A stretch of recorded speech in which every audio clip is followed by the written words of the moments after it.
Assalamualaikum warahmatullahi wabarakatuh. Alhamdulillahirabbil alamin. Wa bihi nasta'inu ala umuri dunya waddin. Wassalatu wassalamu ala nabiyyina Muhammadin sayyidil awwalin wal akhirin wa ala alihi wa ashabihi ajma'in, amma ba'd.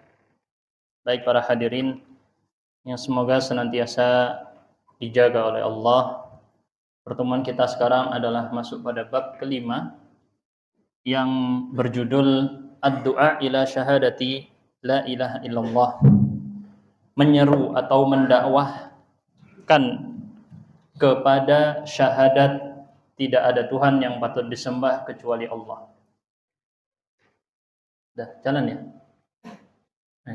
Oke. Baik. Dalam judul kajian yang saya sebutkan di layar itu ya, yaitu melanjutkan misi para nabi. Ini menjadi hal yang penting dulu. Pertama, kenapa kok di sini langsung ada pembahasan dakwah kepada hal tersebut? Pertama, di sini nanti kaitannya prioritas utama dalam dakwah itu penting, dan ini sifatnya kita melanjutkan misi para nabi karena para nabi manusia juga pasti meninggal. Siapa yang melanjutkan tugas mereka? Merekalah yang berperan dalam berdakwah. Pertanyaannya sekarang adalah siapa yang berdakwah? Kita akan bahas dulu pertama dari sebuah ayat. A'udzubillahi minasyaitonir rajim.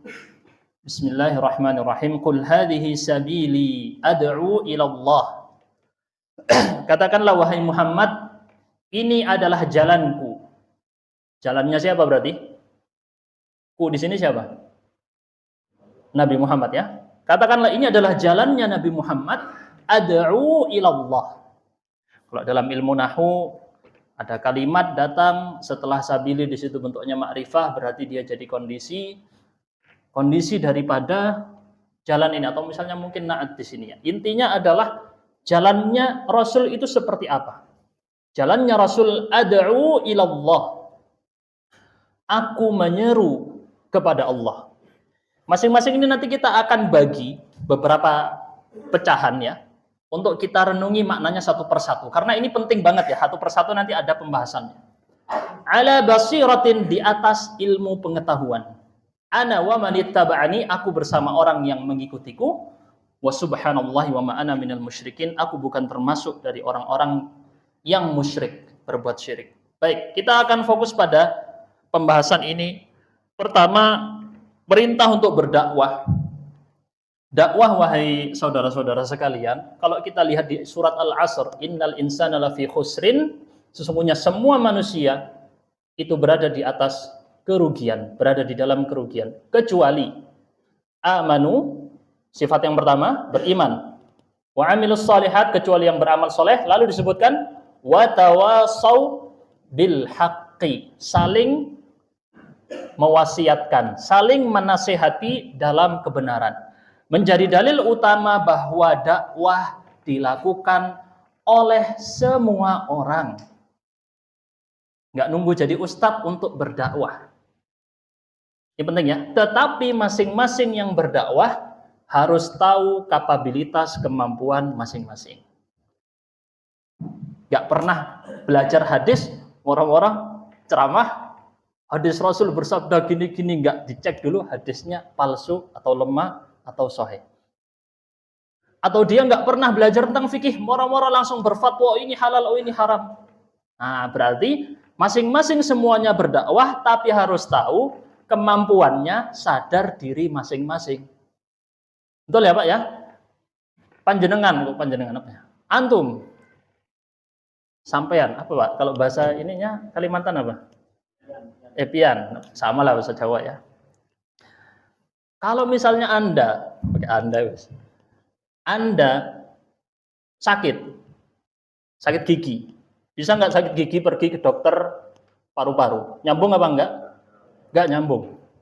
Kalau dalam urusan keduniaan kita percayakan ke ahlinya, maka juga dalam dakwah ada ahlinya masing-masing di bidangnya masing-masing. Nah, tetapi harus diingat pertama di sini, semua orang ada kewajiban berdakwah. Dalilnya apa? Surat Al-Asr tadi. dan masih ada dalil-dalil yang lain. Tetapi masing-masing ada takarannya. Bahasa yang paling bagus dalam masalah ini adalah menyebut bahwa dai adalah profesi setiap orang. Dalam Al-Quran Allah berfirman, وَمَنْ أَحْسَنُ قَوْلًا مِمَّنْ دَعَا إِلَى اللَّهِ. Siapa yang lebih baik ucapannya dibandingkan orang yang menyeru kepada Allah. Dalam ayat ini dijelaskan profesi, pekerjaan paling mulia adalah pekerjaan para nabi, berdakwah. Ya berdagang juga boleh ya, berdagang. Tapi disebutkan dalam ayat tadi, yang paling bagus ucapannya adalah orang yang menyeru kepada Allah, maka dai adalah profesi paling mulia. Karena profesi siapa? Pekerjaannya para nabi dan rasul. Nah, oleh karena itu teman-teman sekalian, maka profesi ini harus dimiliki juga masing-masing dari kita semuanya. Ada yang tugasnya dakwah ke istri, dakwah ke anak, dakwah ke orang sekitar, dakwah ke bawahan-bawahannya, dakwah ke atasannya, dan banyak lagi yang lain.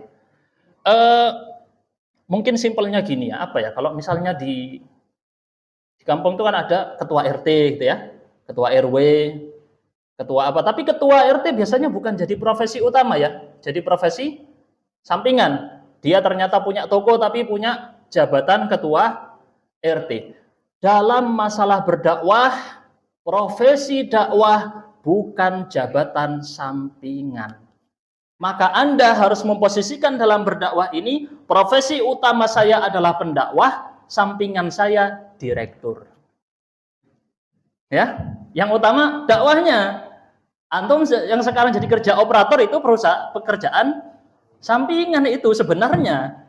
Yang utama malah seharusnya yang dakwahnya ini. Kenapa? Karena ini pekerjaan paling mulia, pekerjaannya para nabi dan rasul. Dan antum untuk bekerja berdakwah nggak harus nyopot jabatan direktur. Betul?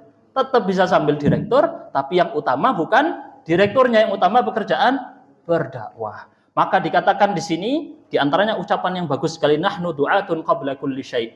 Kita semua adalah para pendai sebelum jabatan-jabatan yang lain.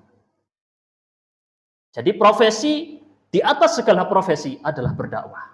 Kenapa begitu? Kita lihat di dalam ayat ini, dalil yang paling utama kita sebut di sini. Rasul diperintahkan mengatakan, inilah jalanku, aku mengajak kepada Allah. Baik. Pertama tadi, setelah kita tahu bahwa setiap orang punya kewajiban berdakwah, tapi masing-masing punya porsi, ada kewajiban yang sifatnya fardu ain tiap orang, terutama keluarga, atau siapapun yang di bawah tanggung jawab kita, itu masuk kategori fardu ainnya. Ada yang sifatnya fardu kifayah. Sebagian menegakkan, sebagian lain nggak usah ikut campur. Kemudian kita lanjut kepada penggalan selanjutnya, ad'u ilallah. Orientasi dari dakwah paling utama targetnya menyeru kepada siapa? Mengajak kepada Allah. Itu kan ad'u ilallah. Maka bukan mengajak kepada branding pribadi. Bukan mengajak kepada kelompoknya, mazhabnya, organisasinya, yayasannya, tidak mengajak kepada partainya. Tujuan utama dakwah adalah mengajak kepada Allah. Ada sebuah kisah pendek, seorang syekh suatu saat pergi dakwah ke Kalimantan, diundang. Kemudian syekh ini, namanya Syekh Sa'ad bin Nasir Asy-Syithri. Beliau dikasih tahu sama yang ngundang, Syekh, tapi di sini ada yang memperingatkan, gak boleh, atau istilahnya, ini syekh yang sesat, gak boleh didengarkan, segala macam ya. Dituduh seperti itu syekhnya. Maka syekh, apa jawaban syekh ini? Ketika dibilang, ini di Kalimantan ada yang melarang orang hadir di kajiannya syekh ini. Maka apa jawaban syekh tadi? Beliau bilang, aku dari awal berangkat ke tempat ini, niat saya adalah dakwah untuk Allah. Gak peduli orang mau menolak, mau nggak menolak, urusan nanti. Yang penting aku fokus, aku ngurus dakwah ini hanya untuk Allah. Jadi target utama dalam berdakwah menyeru kepada Allah. Saya ulangi lagi ya, bukan kepada golongan, bukan kepada jabatan tertentu, bukan kepada partai, organisasi, yayasan. Semua ini hanya perantara. Jangan sampai dijadikan target utama. Karena kejadian di para dai-dai sebagian orang di zaman sekarang, zaman akhir zaman biasanya pasti atau banyak yang di situ menyeru kepada fanatisme kelompok. Dan ini yang dapat merusak Islam, memecah belah persatuan kaum muslimin. Dikarenakan mengajak untuk fanatik kelompok. Nah, pertama di sini ya, maka menyeru kepada Allah. Kemudian dilanjutkan. Nanti menyeru kepada Allah ini nanti kita rinci lagi ya. Berikutnya ala basiratin, di atas basirah. Pertanyaannya sekarang, apa itu basirah? Boleh dilihat yang megang Quran terjemah atau di aplikasi, diartikan apa kalau versi Indonesia? Basirah. Boleh dikasih tahu. Ada yang megang? Apa kalau di versi ini? Terjemahnya basirah apa? Diartikan apa basirah? Boleh antum lihat di buku apa? Diartikan. Mana ini? Ada yang jawab. Basirah. Diartikan apa di situ? Kecerdasan. Ya, yang dilihat di Quran terjemah Kemenak atau yang di aplikasi. Di situ diartikan apa?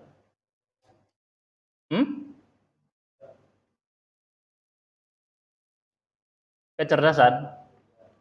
Yang di buku ini apa artinya? Kalau di sini apa? Hujjah ya? Nggak kelihatan ya? Tunggu sebentar, coba. Saya geser agak ke bawah. Di situ apa itu? Hujjah yang nyata ya? Apa itu hujjah? Ilmu. Betul ya? Ilmu. Jadi basirah ini adalah tingkat keilmuan yang paling tinggi dalam sebagian penafsiran. Dari kata basara, apa basara dalam bahasa Arab? Melihat, sami'un basir, yang maha melihat. Maka basirah adalah menisbatkan keilmuan tadi kepada hati seperti melihat dengan mata. Padahal perkara tadi bukan sesuatu yang bisa dilihat dengan mata, alias tingkat keilmuan yang paling tinggi. Berarti para pendakwah yang sesuai dengan jalannya Rasulullah, tadi kan jalannya Rasul ya, adalah para pendakwah yang punya ilmu yang mumpuni dulu. Tapi nggak harus sempurna ilmunya baru dakwah. Ustadz, saya nggak mau dakwah sekarang. Kenapa? Belum mumpuni ilmu saya. Hafal juz amma aja belum. Loh, tetap antum punya kewajiban berdakwah sesuai kapabilitas masing-masing. Tapi ya, sifat ini yang paling penting karena sebagian orang modal semangat doang dakwahnya. Bahasa Arab, nggak punya kemampuan bahasa Arab, ceramah, bicara tentang masalah agama, perkara-perkara yang lagi viral, dia bicara. Di TikTok, di Instagram, kan banyak yang muncul-muncul ini. Selebgram segala macam, bicara tentang perkara-perkara umum, dia bicara tentang agama, ternyata dilihat dia nggak bisa bahasa Arab. Oh, dia ternyata nggak pernah belajar agama secara runtut. Dilihat jejak keilmuannya, loh dari mana dia belajar? Ini yang dapat merusak seperti ini. Oleh karenanya tadi saya tekankan, setiap orang berdakwah sesuai kemampuannya masing-masing, sadar diri. Basirah adalah keilmuannya tadi. Ini ya, basirah adalah keilmuannya. Maka di antara kesalahan dalam berdakwah, modal semangat, ilmunya nggak ada, akhirnya ceramahnya banyakkan merusak daripada memperbaiki.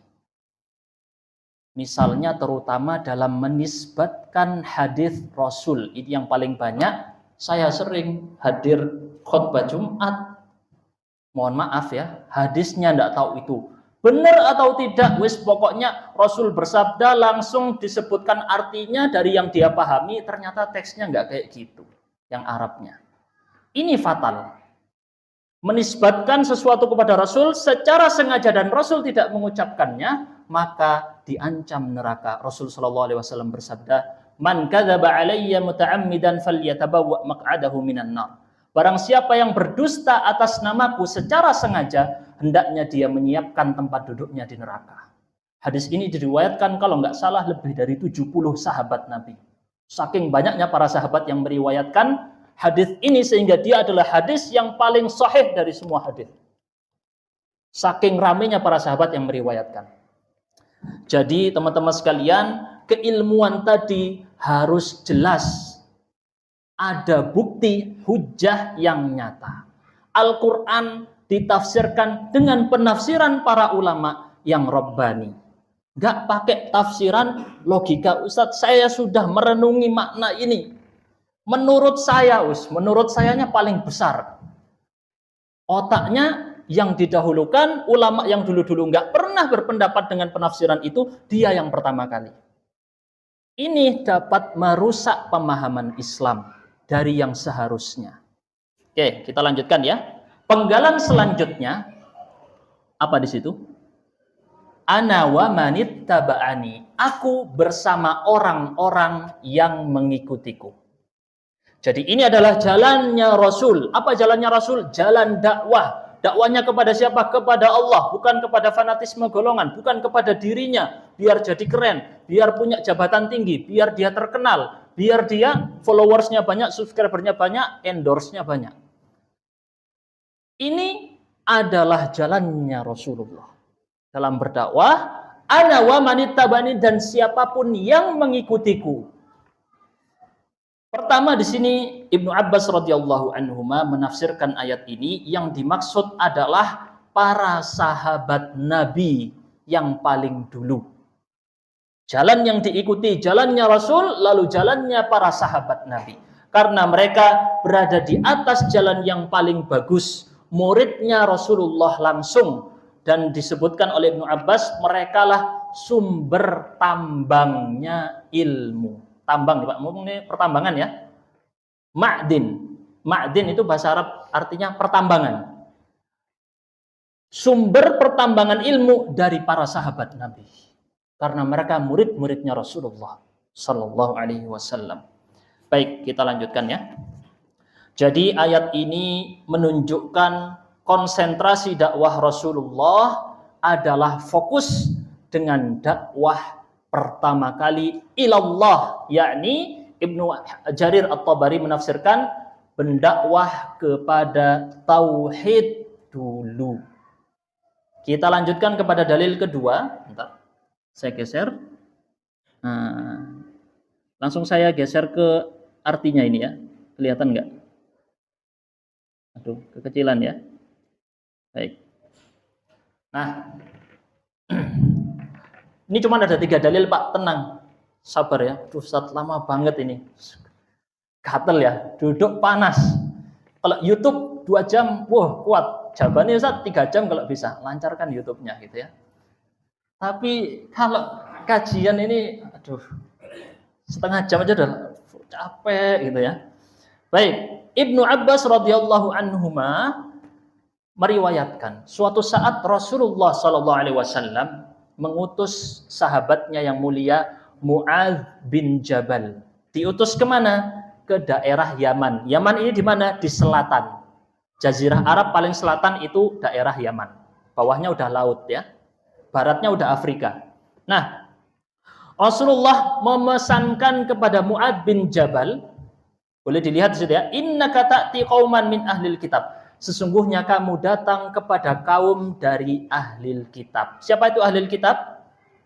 Yahudi dan Nasrani. Karena mereka mendapatkan kitabnya Nabi Musa dan kitabnya Nabi Isa.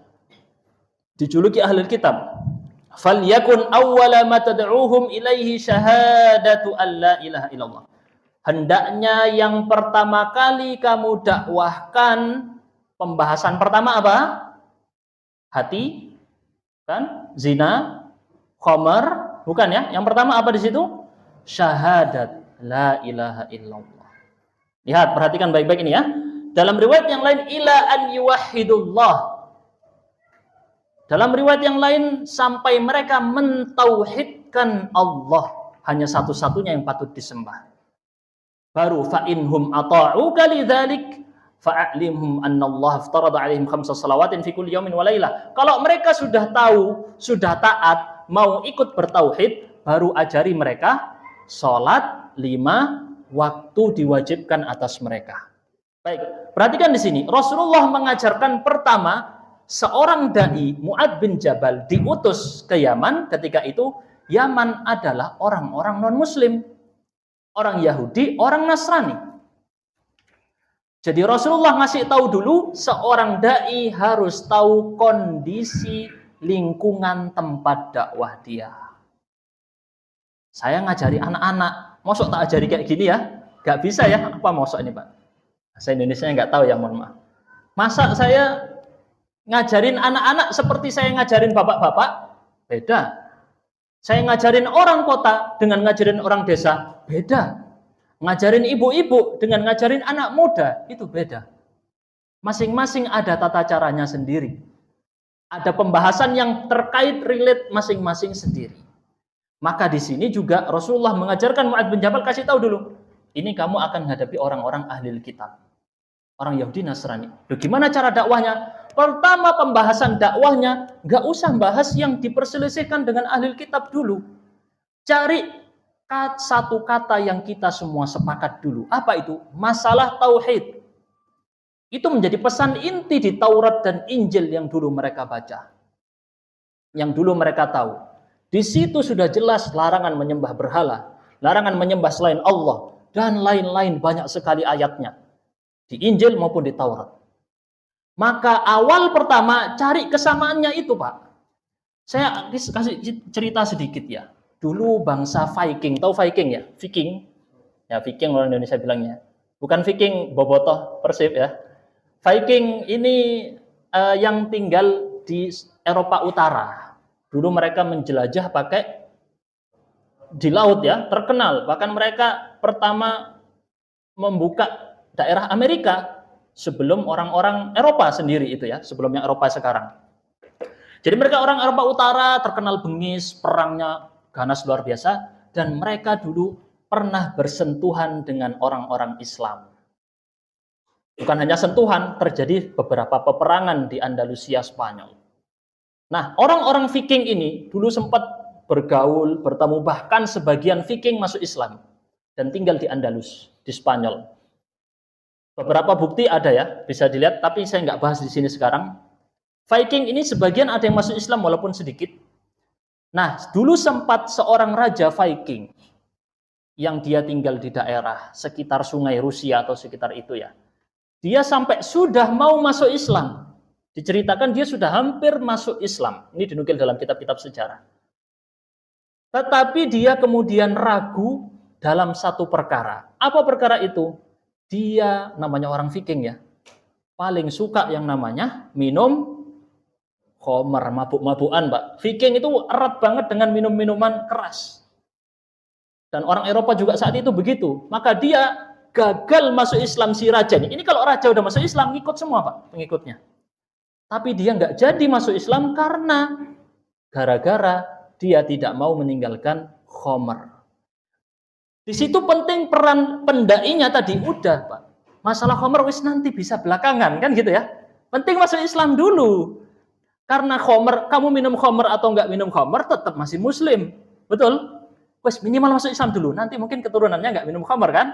Jadi yang pertama kali diajak yang sepakat-sepakat dulu. Qul ta'alu ila kalimatin sawa'in bainana wa bainakum. Katakanlah wahai Muhammad, kemari kepada ahli kitab. Qul ya ahlal kitab, ta'alau, kemarilah wahai ahli kitab kepada satu kata yang sama. Apa itu? Alla na'budu illallah, kita tidak menyembah kecuali Allah, wala nusyrika bihi syai'a, kita tidak mau berbuat syirik. Itu pertama kali yang dijadikan dakwah. Baik. Kemudian baru kalau sudah nurut di sini ya, kalau sudah ikut dengan tauhid, makanya antum kalau lihat ini di antara bentuk gambaran yang sekarang kita lihat relate dengan zaman sekarang, misalnya mungkin ada beberapa pendai, bukan beberapa ya, banyak para pendai Islam yang mereka tinggal di Eropa. Ya, mereka terinspirasi dengan dakwahnya Ahmad Didat dan juga Zakir Naik, muridnya Ahmad Didat dan lain-lain. Yang mereka fokus dakwahnya pertama ngajak tauhid. Masalah mereka pakai kerudung, nggak pakai kerudung, nanti dah, urus nanti. Penting bertauhid dulu, masuk Islam dulu. Dan mereka cara memancing pertama kali dalam mendakwahkan orang-orang non-muslim adalah kamu yakin Tuhan itu satu atau banyak? Simpel ya pertanyaannya Pak ya. Simpel banget.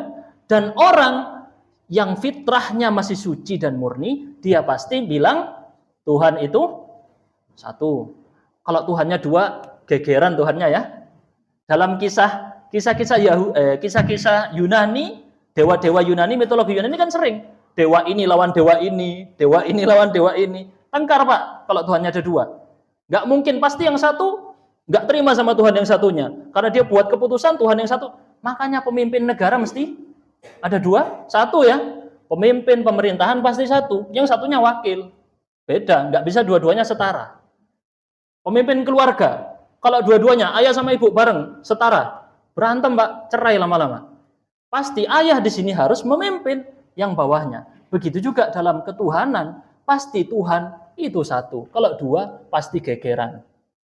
Jadi kalau pertama itu sudah dibawa ke situ, otomatis mereka para objek dakwahnya langsung mikir, oh iya.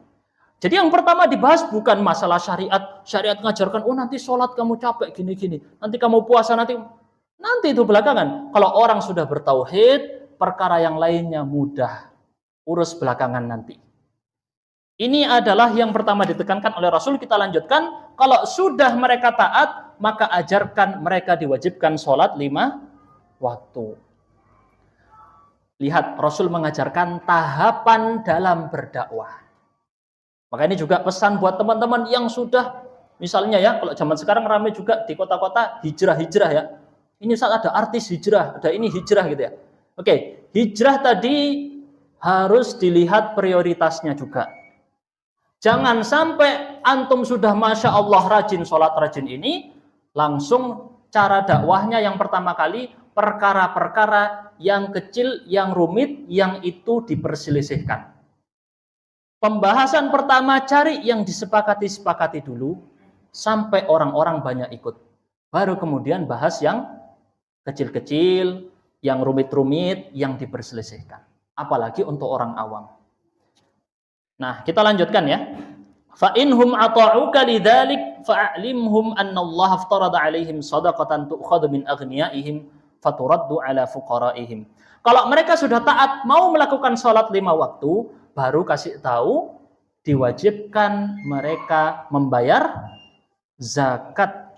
Zakatnya diambil dari orang-orang kaya, diserahkan kepada orang-orang fakir. Kelihatan nggak di situ ya? Dari teksnya ya. Kecilan ya. Nggak apa-apa deh. Baik. Itu jadi urutannya teman-teman. Nggak langsung Rasulullah ngajarkan sholat dulu langsung. Apa gini langsung. Nggak ada. Tauhidnya sudah taat, baru lanjut ke yang lain. Sudah taat, baru lanjut ke yang lain. Ada namanya tahapan. Bahkan dalam syariat pengharaman khomer, minuman keras ya, itu ada 3 tahapan. Nggak langsung diharamkan khomer. Jadi para sahabat Nabi dulu biasa minum khomer. Dihidangkan khomer. Dan itu nggak langsung pertama dikasih tahu khomer itu banyak buruknya. Ini tahapan pertama, tapi nggak dilarang. Tahapan kedua, khomer dilarang pas mau sholat. Kalau lagi nggak deket-deket sholat, nggak apa-apa. Kalau mau sholat, bahaya kan? Nanti baca surat Al-Kafirun kewalik-walik ya. Gimana surat Al-Kafirun? La a'budu ma ta'budun wala antum a'budun. Muter-muter nanti nggak selesai sampai habis suratnya ya. Jadi dikasih tahu, mau sholat khomer tinggalkan.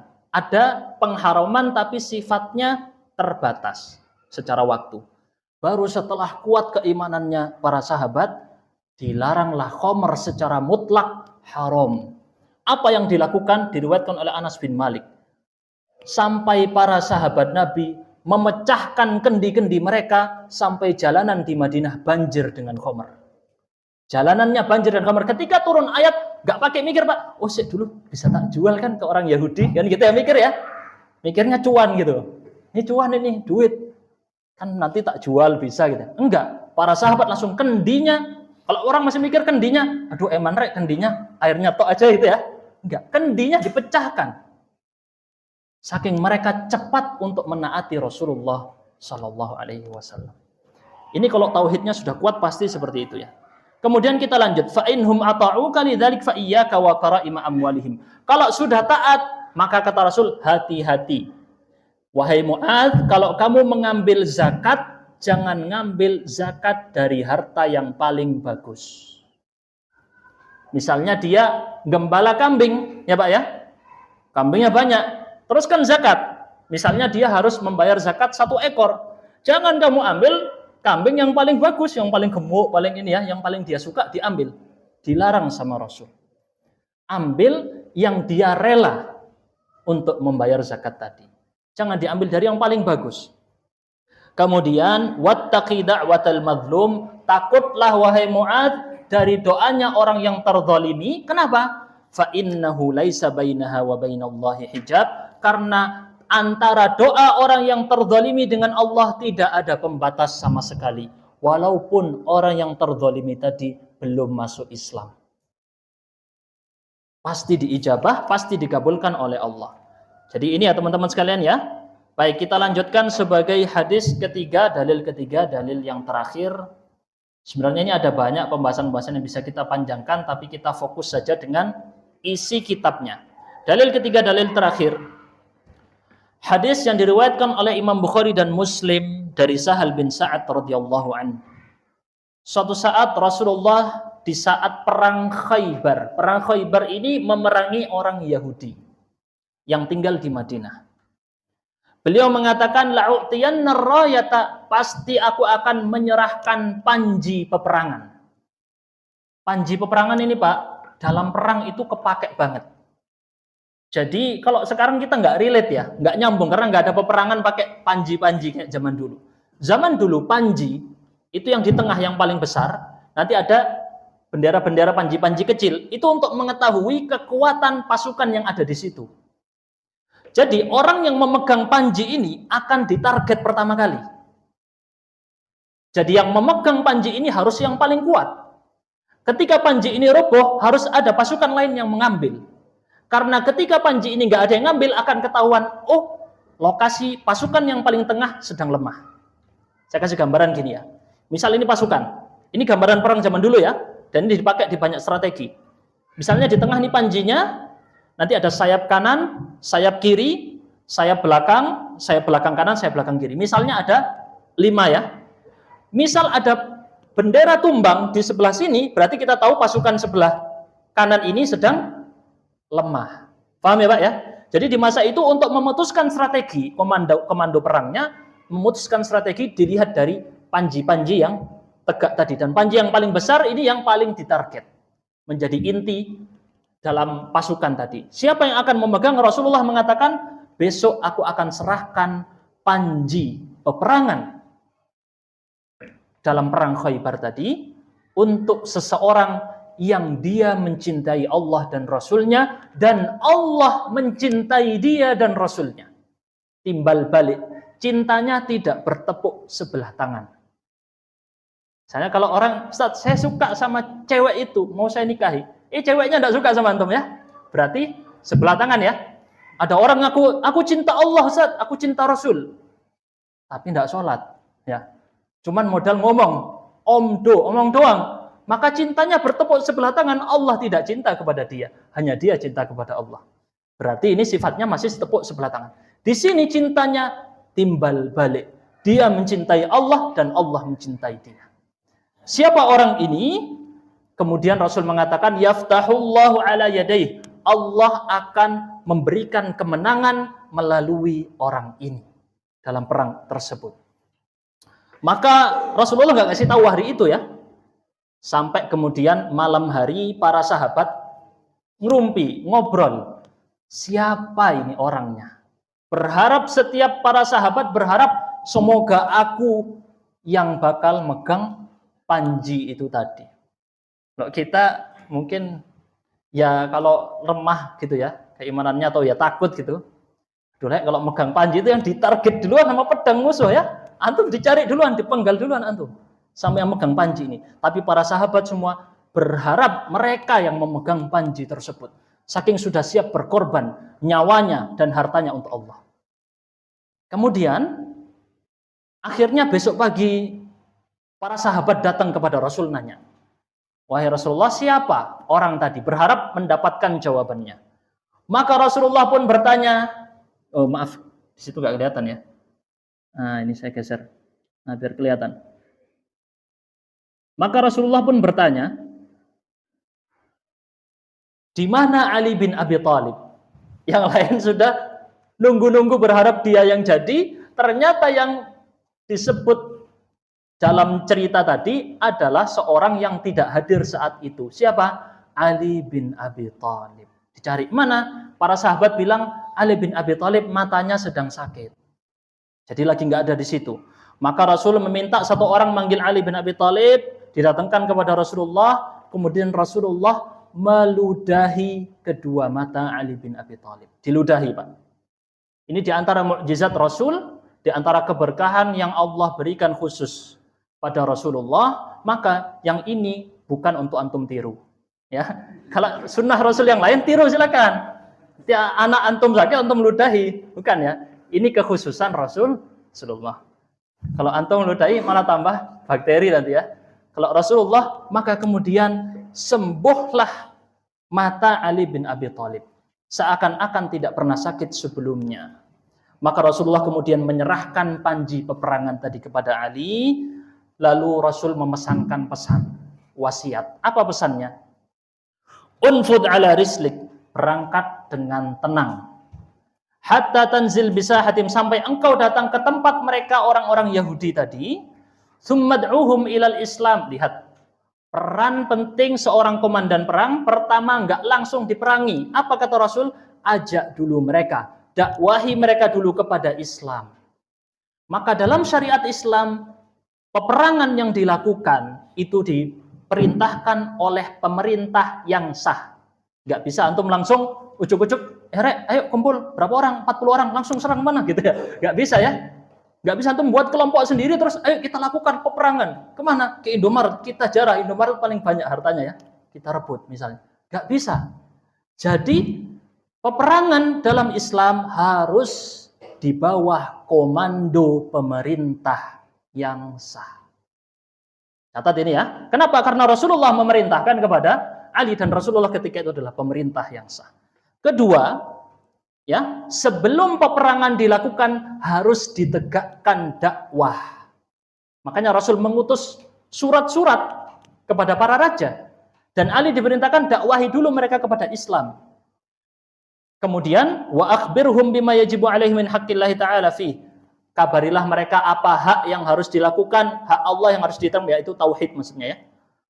Maka kemudian Rasulullah mengatakan, fa wallahi, demi Allah, la an yahdiyallahu bika rajulan, apabila engkau atau Allah memberi hidayah melalui perantaramu untuk satu orang, itu khairun laka min humurin ni'am, lebih baik daripada unta merah. Unta merah kayak gimana maksudnya ya Pak ya? Apa maksudnya ini unta merah? Jadi pertama, syariat Islam sebelum perang diajak mereka untuk masuk Islam dulu. Kalau mereka menolak, mereka dikasih pilihan mau membayar jizyah atau perang. Kalau mau membayar jizyah, dia harus mengikuti peraturan dari negara tersebut. Kalau tidak mau, maka dia diperangi. Mereka diperangi. Dan mereka diperangi tadi ini, sebelum itu Rasulullah menekankan dulu, beritahu mereka hak Allah atas mereka. Ya, hak Allah atas mereka adalah Allah hanya berhak diibadahi satu-satunya. Kemudian berarti ini pesan penting dakwah tauhid. Pertama Rasul minta, padahal orang Yahudi ya sudah, misalnya mereka sudah belajar tentang tauhid, tapi pertama dakwah yang harus diajarkan dakwah tauhid. Baru kemudian yang kedua, Rasul menekankan sebagai motivasi untuk Ali bin Abi Thalib, seandainya ada satu orang ikut mendapatkan hidayah melalui perantaramu, itu lebih baik daripada kamu mendapatkan unta-unta merah. Unta-unta merah adalah harta yang paling langka, paling istimewa di masa itu. Soalnya unta jarang warna merah, Pak. Kalau akhirnya melihat coklat gitu ya, hitam mungkin putih, yang merah langka ya. Yang langka ini biasanya mahal. Pokoknya benda yang langka itu mesti mahal, Pak. Eksklusif, cuma 100 biji di dunia, mesti mahal. Jadi ini humurun na'am, dia lebih baik orang dapat hidayah melalui antum daripada harta dunia tadi. Mungkin kalau zaman sekarang apa? Mobil yang mahal itu ya. Cuman kalau mobil nggak punya anak, Pak. Nggak bisa mobil beranak ya. Kalau unta merah bisa lahir unta merah yang baru. Jadi dia lebih berharga secara di zaman tersebut. Nah, tekanan pentingnya adalah di sini ditekankan bahwa Ali bin Abi Thalib diajarkan namanya pahala jariyah. Apa itu pahala jariyah? Pahala yang ngalir walaupun dia sudah meninggal. Nah, sudah tahu antum ya? Karenanya Rasulullah SAW bersabda, "Man dalla ala khairin falahu mithlu ajri fa'ili." Barang siapa yang menunjukkan kebaikan kepada sesuatu, maka dia mendapatkan pahala orang yang melakukannya juga. Dalam hadis yang lain bahkan wa ajru man amila biha, kalau ada orang membuat sebuah tradisi baik diikuti sama orang lain, dia mendapatkan pahala orang tadi dan tidak terkurang sama sekali dari pahalanya. Dapat pahalanya juga. Saya sederhananya gini Pak, antum punya anak. Suatu saat punya anak ya. Anak tadi yang ngajarin Al-Fatihah siapa? Biasanya guru ngaji ya, ibunya mungkin. Antum rebutan ini pahala sama istri antum ya. Yang jomblo mikir dulu nggak apa-apa. Nah, yang sudah punya istri ya, suami sama istri ini rebutan Pak, rebutan pahala Al-Fatihah. Kalau enggak diundi, anak pertama kamu yang ngajar Al-Fatihah ya, anak kedua aku kayak gitu ya. Kenapa Pak? Karena pahala Al-Fatihah yang dia baca seumur hidupnya mengalir kepada antum. Bayangkan sehari berapa kali Al-Fatihah? 5 kali, kurang dong. 17 ya, 17 kali. Pahala tadi dihitung per huruf dan itu Anda dapatkan gratis. Setiap kali anak tadi membaca Al-Fatihah, Anda dapatkan pahalanya. Masya Allah. Ini gambaran sederhana pahala jariyah. Ya, seperti itu pula dalam masalah mendakwahi Islam. Antum bayangkan, antum mengislamkan satu orang, ada satu orang teman antum masuk Islam melalui perantara antum. Semua amal kebaikannya dia tadi, selama dia Islam, antum dapat bagian jatahnya. Orang sekarang mikirnya investasi saja, investasi naruh saham di situ nanti dapat berapa persen. Antum saham bisa naik, bisa turun, bisa untung, bisa rugi. Tapi dalam perkara dakwah, untung terus, nggak ada rugi. Ini investasi yang sesungguhnya. Makanya tadi kita bilang dakwah adalah profesi pertama. Profesi sampingan, kerjaan antum sekarang itu ya, itu sampingan. Kenapa? Tadi kita bilang, kalau kerjaan antum ada untung, ada rugi. Kalau dakwah, untung terus Pak, nggak ada rugi. Dan diambilnya nanti gajiannya kapan? Nggak nunggu hari kiamat, kita meninggal sudah gajian itu. Kita dicabut nyawa, itu gajian. Makanya orang yang senang nunggu gajian itu, kan antum suka ya nunggu gajian ya? Ditanya nunggu kematian senang? Enggak ya? Jadi makanya Rasulullah bersabda, man ahabba liqa Allah, ahabba Allah liqa'ah. Barang siapa yang rindu, cinta bertemu dengan Allah, kematian pembukanya, maka Allah rindu dan cinta bertemu dengannya. Baik, cukup sekian dulu pertemuan kita kali ini, sudah jam 8. Subhanakallahumma bihamdika asyhadu an la ilaha illa anta astaghfiruka wa atubu ilaik. Mohon maaf bila dari saya ada kesalahan dan kekhilafan. Gaya saya ngomong mungkin seperti menggurui, itu hanya pura-pura retorika saja ya, biar enak. Tapi sebenarnya nggak mau kayak gitu. Tapi kalau adem ayam gini ngomong gitu ya, tidur yang ada ya. Baik. Wassalamualaikum warahmatullahi wabarakatuh.